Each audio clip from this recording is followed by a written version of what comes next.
Hello guys, welcome back to 6Blade Live TV. This is 6Blade now here. Today I'm gonna be oh god, is this not recording?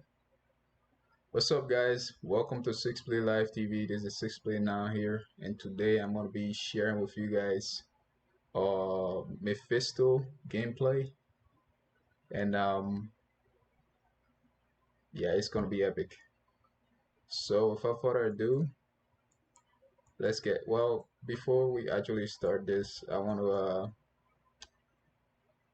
talk about something I'm gonna start doing. Uh, So I'm planning on making videos of me playing characters that are hot on the HOTS log for Hero of the Storm, the website. So basically, I'm planning on trying out all these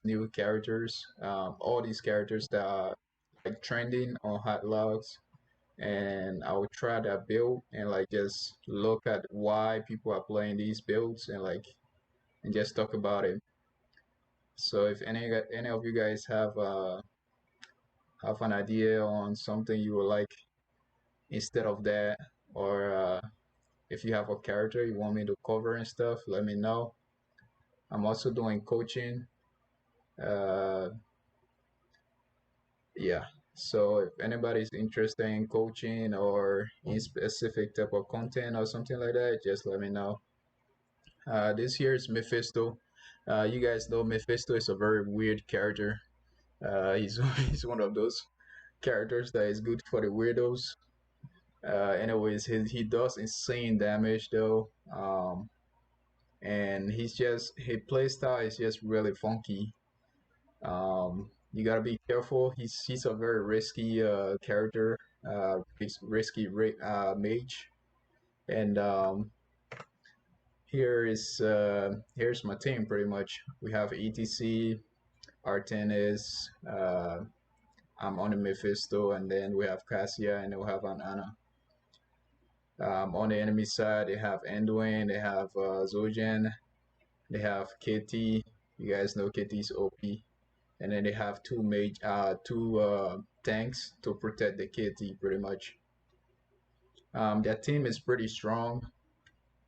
Uh, I think Morgana's here is supposed to be the bruiser or something like that, but they got a pretty strong team, and we have like a setup and blow up a team, and they have like a protect DPS type of team.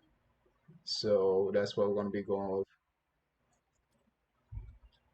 This match was quite interesting. I'm not like the best Mephisto player, but I can tell you this: this build it will really work if you know how to play Mephisto at an average level. Battle commencing in And 10 seconds.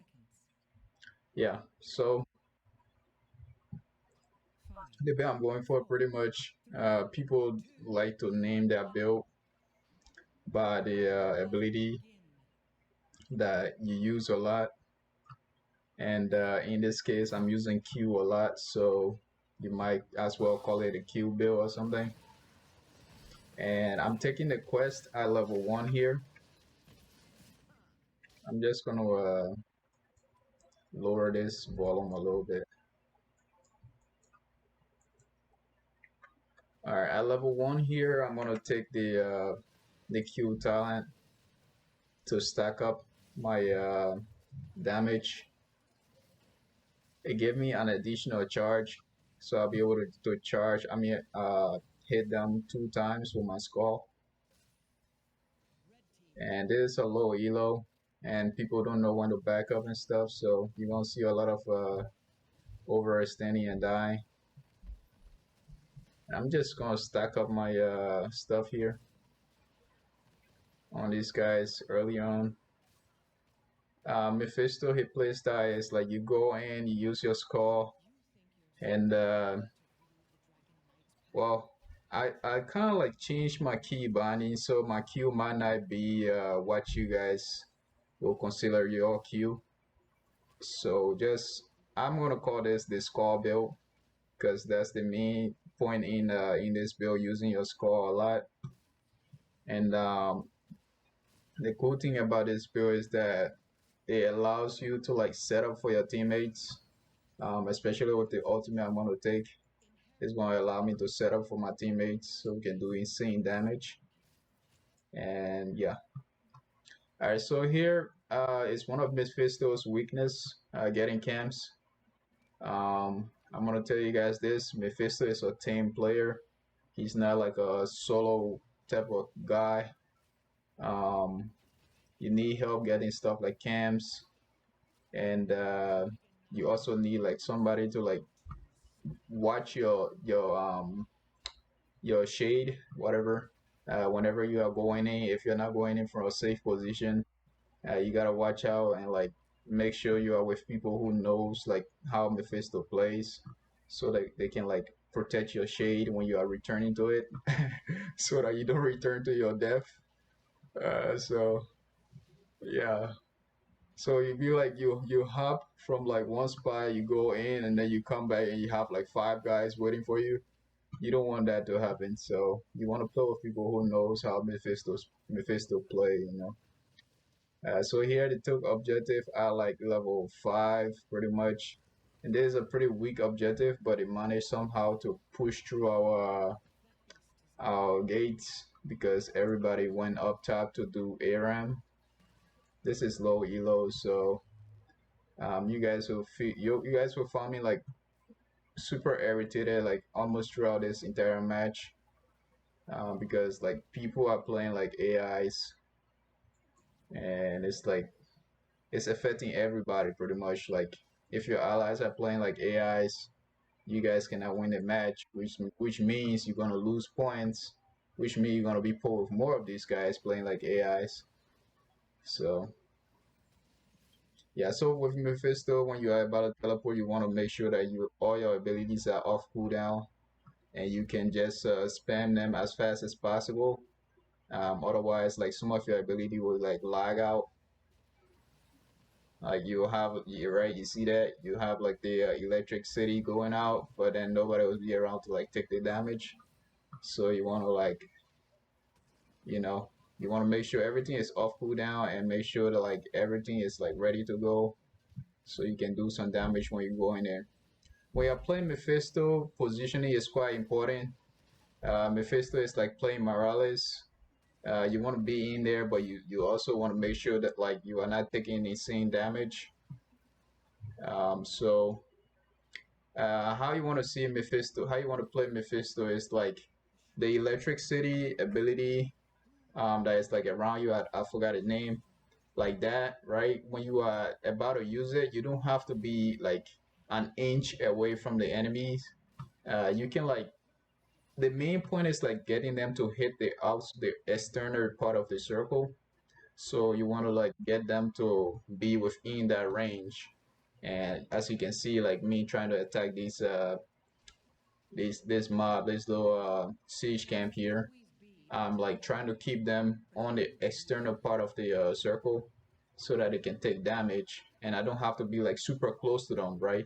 You want to have a little bit of distance when you are engaging onto these guys, and yeah, that's how you play Mephisto.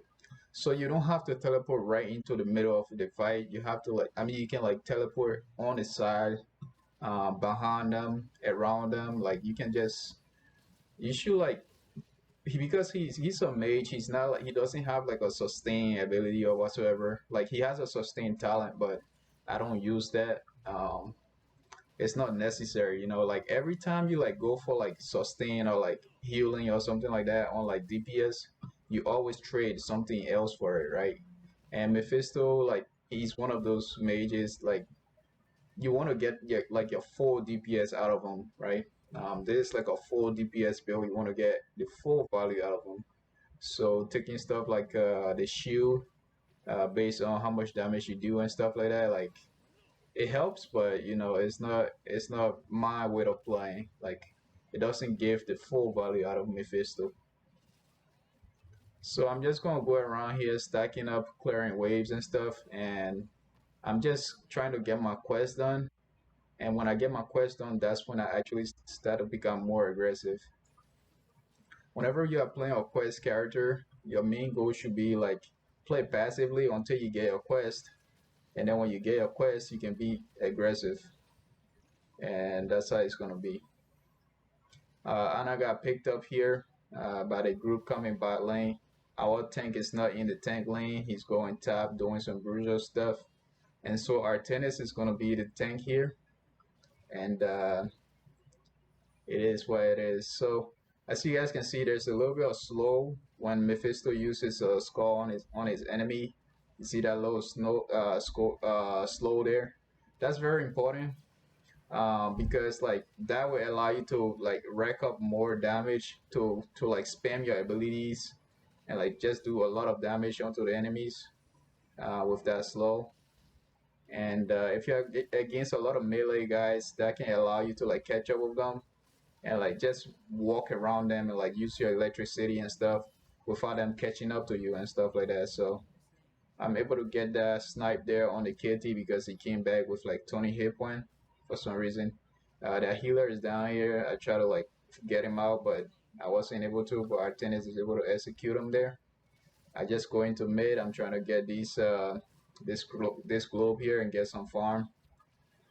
And I think I can get these towers down, so I went for it. Some blind out there coming from me. At this point, I have a decent amount of my allies around, so I can play a little more like aggressive and just try to keep them there. And we're able to get that kill on the Marganis there. I get that slowed on the Ufler there. He's trying to get away. He has to jump. I mean, yeah, he had to jump because he got slowed. KTZ, I mean KT is also moving super slow. At this point, we already captured the objective. We can keep them fighting us until ETC can cap that objective there. Maradan tried to go up top, but he was too late, so he couldn't stop the ETC there. Massive slow going to the KT and the healer, and also to Zujin. Uh, as you guys know, Zujin is one of those characters that is like a sitting DPS, like a Sergeant Hammer. So the more you immobilize him, the more it forces him to like actually stop doing DPS and actually focus on his survival. Until he get that talent with like movement speed and stuff, he's just a sitting duck in a sense. And here we're gonna try to force bottom. I'm telling my allies to bring the dragon bot lane. And yeah. Before this, I already told Artenis to go top lane. He didn't do that, as you guys could have seen. And then ETC went top.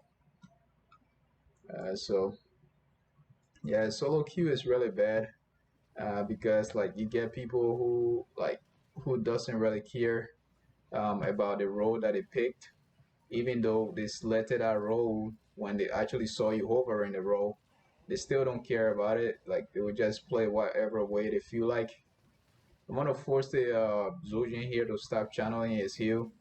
A decent DPS going out there from the Morganis. My ult comes out, and I couldn't. My abilities were like super. They were high on cooldown, so I couldn't get more DPS in there though. And as you guys can see, my mana is super low, and I think I'm gonna tell my allies to back off here because we are like, yeah, we are not doing anything right now because I'm like super low on mana.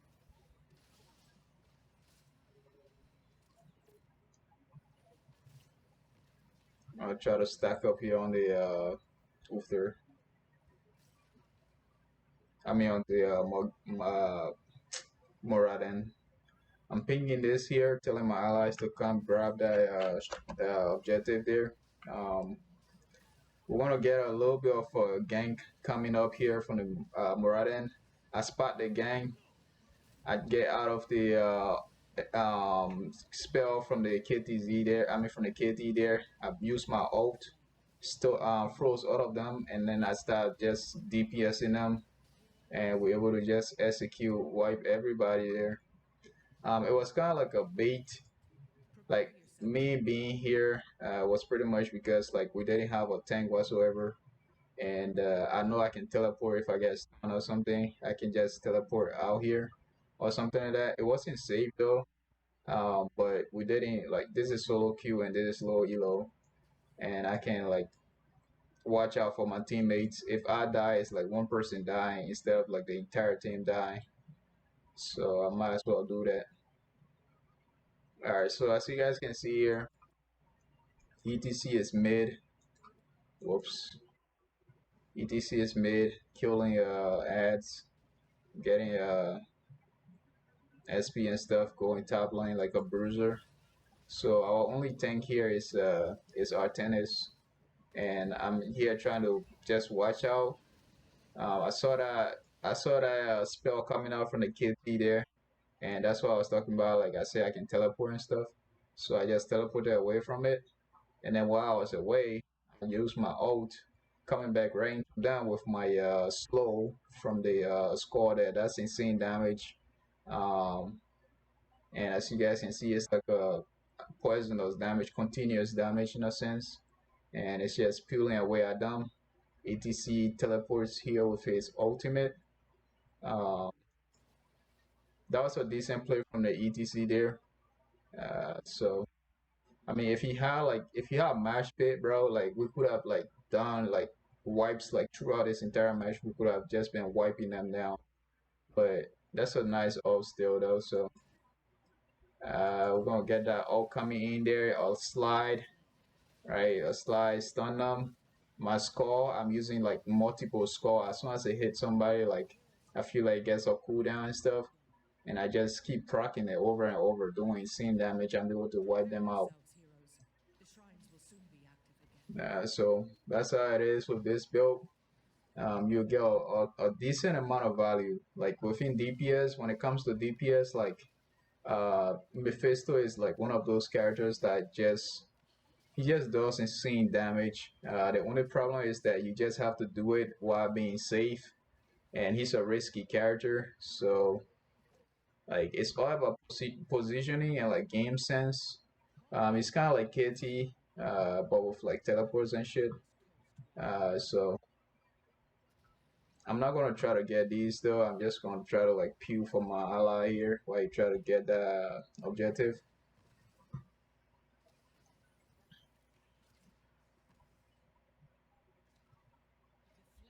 I'm gonna grab this here before my Ganesh stops it.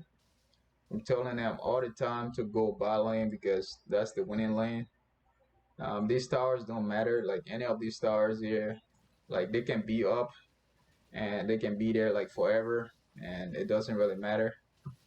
As you guys can see, some decent ult there going out from me, and we can do some damage. I was almost stunned there by the Morganis, but I teleported back. You guys probably want to see this because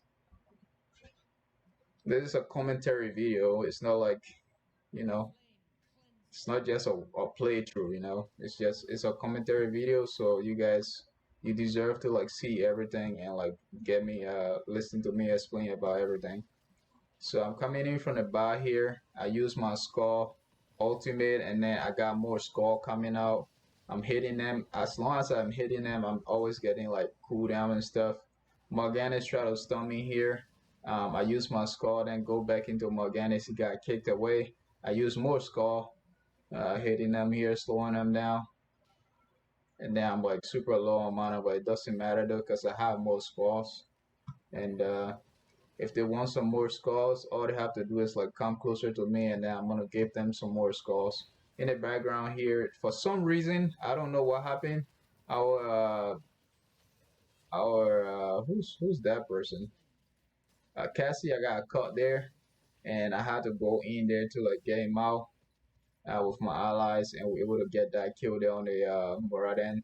I'm backing out because I'm like super low on mana. I'm pretty useless at this point, so I might as well just go and get my resources uh, while this fight is going on, like while we are kind of like recovering and stuff.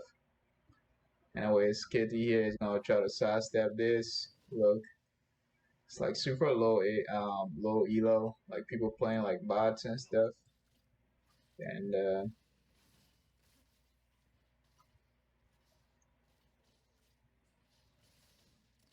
main point here is like to just show you guys how these characters works. It's not really about the game. The match itself is about like how these characters works, and like how you can like do setups and like how you can play them to their full potential and stuff.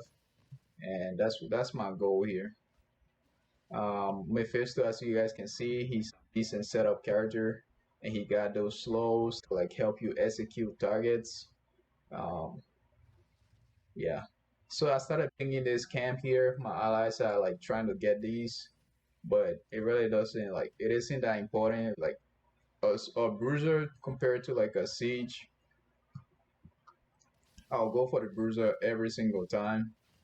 So yeah.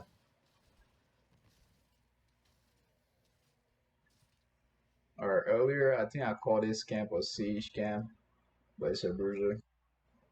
It won't be long before the Anyways, shrines are ready all for right. So battle. top lane is taking care of itself. Top lane is gonna go down anyway because like we're not showing love to that top lane. So we're gonna go back down here.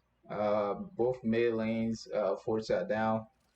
I'm gonna come top here trying to get a gank on the Murata here. I know it's like kind of impossible to kill him, but we got a camp coming in here, so that's some extra damage. I realized that wasn't gonna work though, as he was playing pretty safe. I'm gonna back down here, taking a safer route because I didn't know like where everybody was. I'm gonna go in there. I hope the Morgan is there, stopping him from like stunning my entire allies. I'm using Skull here, slowing these guys down. Using my electricity here, using Skull on the healer. I'm going the back line. As you guys can see, Morganis is Mephisto is a very risky character. Um, but if you know how to position, you can always get some damage in there and get out in time. So you might as well do that, you know. So I'm gonna ping this game here, trying to get my allies to do it, and they went mid trying to get some gang. I didn't know this was happening, but anyways, we're gonna come here and grab this camp. This camp gonna start pushing bot lane, which pressures them to go bot lane, and then maybe one person is gonna go top or something. I don't know. But Anna here looks like she haven't deactivated her passive yet, so she's moving like an AI too. Anyways, ETC here is trying to get some fighting, and there are like only three people here. I'm mid. I'm trying to rotate top because top is about to go down. We kind of need top here, honestly, because like later on, like when things are getting tough, we might need this fountain and stuff to like, if there was a fight going up top here, we can like heal ourselves pretty fast. I missed that out there though, and a little bit of slow going to the Uther here. A healing coming out from Endwin, and I'm just gonna back out because he went in that brush. I didn't really know who was there. I'm gonna try to clear this minion wave a little bit. A gang coming out here onto the ETC. I want to tell him to back out. I use a little bit of skull, and I got circulated here. I use more skull, slowing them down before I back out into the brush. There are like two tanks in my fort, so I couldn't back out that way. Anyways, I'm going in there using skull. If my first skull misses, I get my second charge, which I can use, and I'm just jumping into them from like a safe location and doing damage here. My ult goes out, is free some guys. I got some AoE damage here from the KT. I'm gonna use more skull him, slowing him down and stuff. And that fight was pretty chaotic, but I'm gonna replay it. It's been 17 minutes now. Anyways, so gang coming out here. ETC is like 25-ish hit point. Our tennis is here early. Cassia is still in melee. Our healer is coming up, and I noticed that there are like two tanks here in my fort, so I couldn't back out this way because Zojan would have just easily walked this way and like damaged me because like the distance will be like super short for him to like start DPSing me and stuff. And so instead of me going this way and like possibly putting our tennis in danger if there was like a stun coming out from the healer here, I went this way, go straight down, and that means Zoljan has to like focus this way on this side of the map instead of here. So that gives my ally enough time to go this way and like survive instead of us both going the same area and like getting damaged and pretty much like getting like two deaths. So we just split up. If I were to die, he was going to live and stuff like that. So that's how it happened. I'm using Skull here to slow them down as I try to get away. I'm backing out. Is nicely there for me, and ETC backs away from the fort, which could have saved them. It looks like he already tapped or something. I don't know what happened there, but our tenant is now in danger because there are like four people focusing him or something, and there's a sleep from the Ana there, a pretty decent sleep, and yeah, Morgana's gonna sleep the Artenis. Oslot coming in, stuns the Morganas, misses the Moradendo, and then immediately I was around here. I knew that I was safe enough, and I'm able to get back in there, doing some little bit of damage here. Pretty risky stuff. I almost died there. Um, my teleport saved me though. And then Cassia is here already. Our KT is not here yet. He's pretty low anyway, so the ultimate here coming out. I just ate, so I'm like super tired and sleepy right now. Ultimate coming out here from the Cassia. It's gonna bounce between them, and I went right back in from a safe location. And ultimate coming out from the Morganis. Jump right back, and where am I? Here I am. And where is my skeleton? I don't have my shade. Anyways, I think I just walked up there. Alright, so um an ultimate gonna come out here from me because these guys are super low, allowing us to finish these kills. And Kitty came in with like super low hit point, so he can't really do anything. And I'm just gonna bully him out, and he's gonna go back to his fort. He taps, goes down. I tell my ally we gotta defend this, and yeah, we're gonna try to get this camp here, and we already have the objective, so that's pretty good for us. I'm telling my allies to go bottom of it. I think we can end here with this. We are at level 20, which means the dragon is pretty strong right now, and he's pretty healthy, and the duration is pretty well. I'm gonna try to get this camp. Get this tower. Telling my ally, you don't have to sweat about that tower. I got it for you. And we're gonna keep pushing here. And Kitty is doing insane damage. Almost killed the Artenis there. I'm not gonna lie, Kitty does insane damage. As you guys can see, I got it up there on the Kitty. And I slow him a little bit. Artenis does the swipe. And that was a very risky swipe. It's gonna cost him his life. At this point, I know I'm not gonna live, so I might as well do some damage here to the to the core, and I'm trying to slow them down. Just do a little bit of distraction here. I know I'm not gonna live, so I might as well do damage to the core. If everybody did the same thing that I did, we probably would have ended that game right there. But you know, it was too late. So I'm gonna tell them to back off, and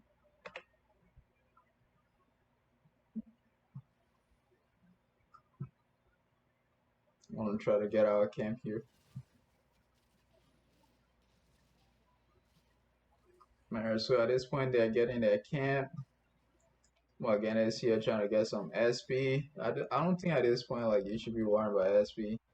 I think he's getting some push in, but that's a very risky push. As you guys know, there's like a bush here right below him and stuff. He could have gotten ganged. And there's a fight coming out here. I'm dead. And my allies trying to get this camp. I'm telling them to give it.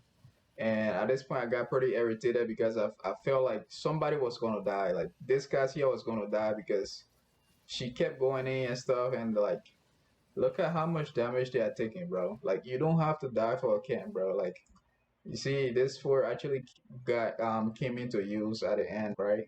Like these minions will now go straight to our keep instead of go to the camp. I mean to the fort up top.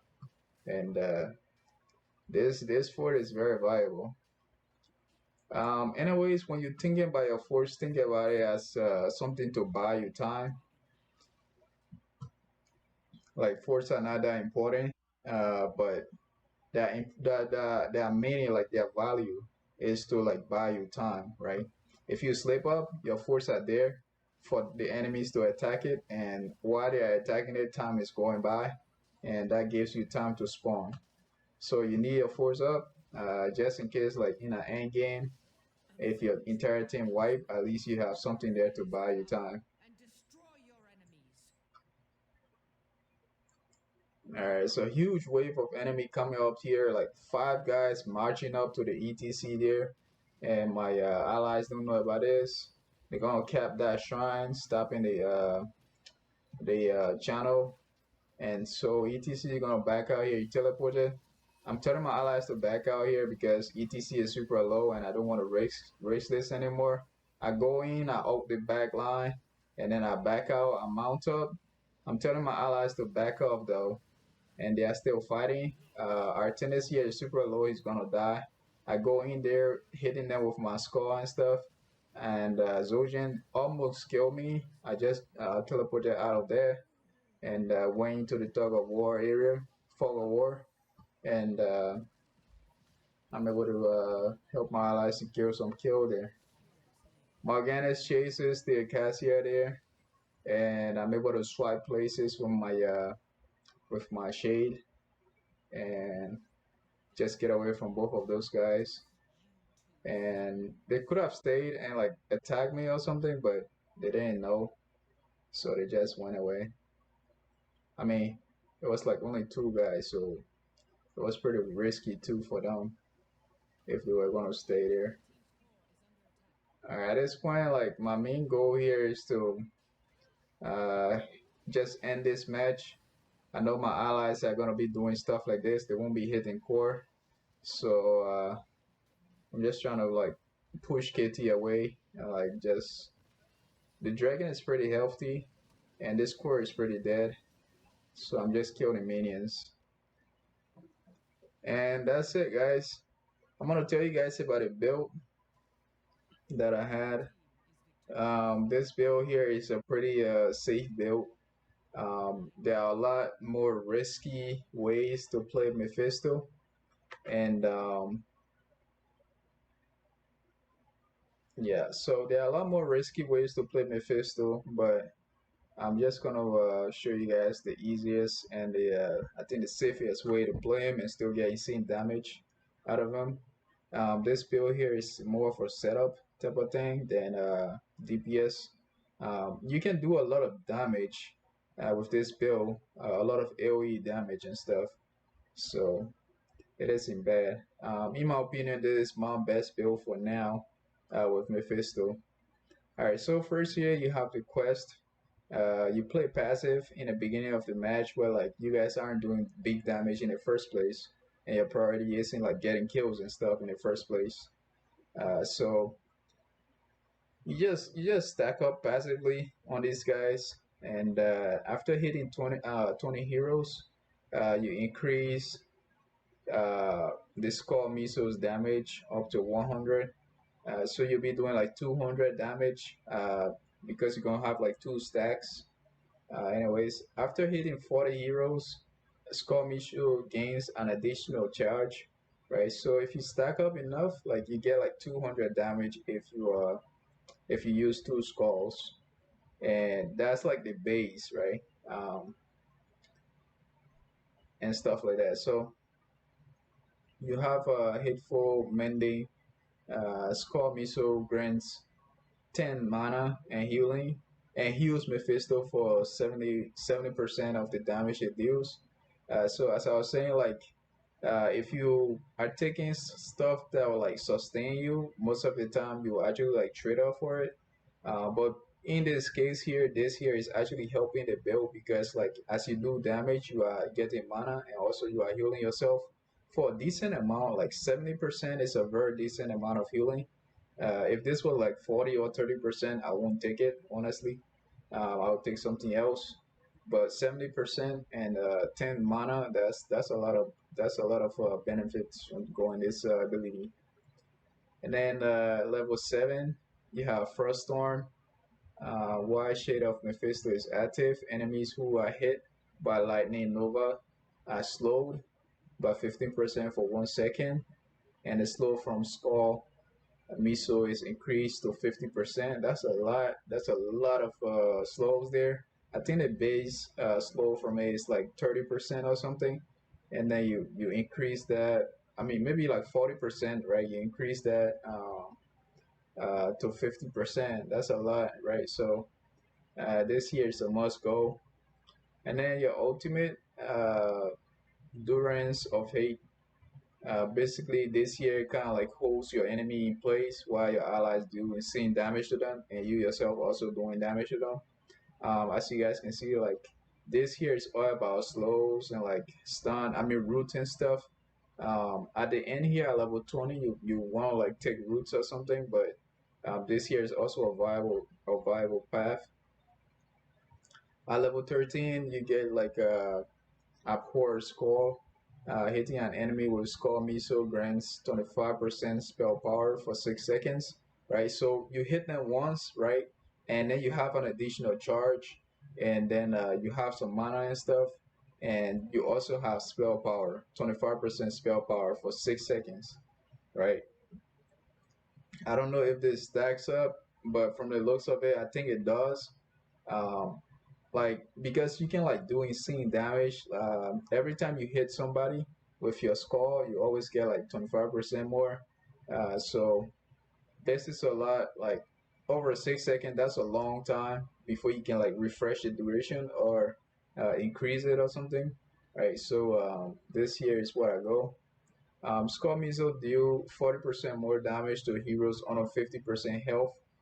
As I was saying, like this is a setup and execute type of thing. While you are slowing them, you've already rooted them with your ultimate and stuff, and you are just doing insane damage, like just stacking up on damage, and just doing insane damage. And the lower that hit point goes, the more damage you do. And this build is like the best build for like anybody, pretty much. Like all right, so Skull Missile explodes on contact with Lightning Nova, dealing uh, 340 damage to nearby enemy. This is like level 20, 23 stuff, right? So the numbers here is a bit higher than what it's gonna be, like if you're at level 10 or something like that. But like over time, like as you guys gain more level, like the damage actually increases. So when you pull Lightning Nova, how you want to do it is like you want to activate Lightning Nova when you're about to go into them. And at that time, like you don't have to worry about clicking on Lightning Nova, right? It's already popping off, and then you can use Call Miso. And as soon as you use those, like when they go across hitting the enemy, if they come in contact with the Lightning Nova, it explodes, dealing like insane damage to the people around it, right? Doing AOE damage and stuff. And here is one of the abilities that I use at level 20. If I'm not like buffing my ultimate, um, Shade Lord activate to swipe location with Shade of Mephisto and refresh its duration. And Shade of Mephisto benefit from all Mephisto level 7 talents. So when you come here, like every single talent that Mephisto has in this case, uh, is gonna uh, pass on to the shade pretty much. So pretty much, I think you're gonna be having like level 7. I mean, you're gonna be having like 25% armor because that's one of the abilities that you get at level 7 here, and some other benefits and stuff. So this here is a decent choice, but I usually buff my level 10 talent. when I come to level 20 here, rooting them in place, and I think it also silenced them if you were to buff your ultimate. So those are one of the ability. I mean, those are like the two abilities that I like decide on every time I hit 20. All right, so thanks for watching, guys. I'm gonna end the video here. Um, yeah, I'm gonna try to release more videos. So if you're new here, go ahead and subscribe. And I'll see you guys later. Peace out. Bye bye.